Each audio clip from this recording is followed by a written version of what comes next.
talk about Keldric Faulk from Auburn, I think. Hmm. Um, He was six for me. yeah, he would have been 7 because of how Yeah, so the recent. yeah, Yeah, we see him very similarly. Um, Big, strong, powerful. I think he does have a good kind of off the ball burst. I see him really much more as that kind of really good setting the yeah, edge in the run game. He's not as explosive, and I don't think he's going to be disruptive towards the quarterback, which I think is when you're taking a edge player, that's what you really want them to be if you're taking them yeah, so high, unless you're the Jacksonville Jaguars and pick them number one overall.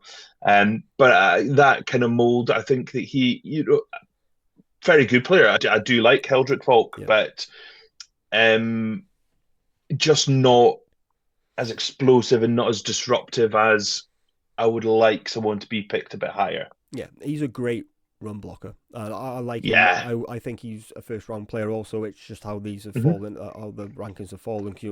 What he can bring. He's 6'6", 285 pounds, and he's only 20 years old. We're talking about a Yeah. player who's only scratching the surface of what he's become. Problem is, we've now done this for many years, and we've said that about a lot of prospects. And I saw Hmm. some, like, I don't know who it was, but someone posted on Twitter about the comparison as a prospect between him and Lucas Van Ness, and I can't get it out of my head because it just didn't Okay. work in the NFL. Yeah, it hasn't really Um, but happened for him, has it yet? in terms of you're taking the physical profile, because if he was even average as a pass rusher, that's a potential top 10 pick because he looks the real deal. He's got the run blocking. He just doesn't create enough pressure. It's about less than 10% pressure rate in 2025, but exceptional run defense tape, which stands him as one of the top players in this class for that reason alone.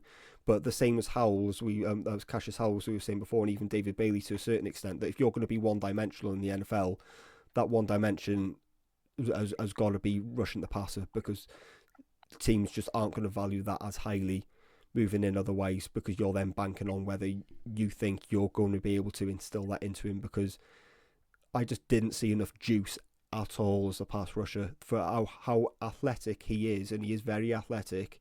There were just too many times I just didn't see the athleticism, and when it did, it was tends to be reactive and it wasn't quick enough to be able to make I plays as a think he, pass rusher. I think leverage is his issue. Yeah, I think he plays very tall, and that allows them these offensive moments. When I talk about offensive moments, getting underneath, yeah, he gets under. So people get underneath him too much. I would like to see him play a bit lower and try and use that leverage a little bit more. yeah, I mean, I think that would be something that as I say, he's only 20. If you want to take him and potentially for 5 years and mold him, yeah. you know, who Exactly. knows? Yeah. In a couple of years, he might. There's a path for it. He's just a bit of a rabbit in the headlights at the moment. In the first instance off the snap, he's kind of there's no plan beforehand, and I think he needs to continue to be able to read pre-snap to identify those blocks, which means he can get off them and using that leverage, like you said, to have a greater impact on every down. But if he can, there's a very good player there, and I think someone more likely will take a punt on him in the first round because you don't get players who look like this very often at that age.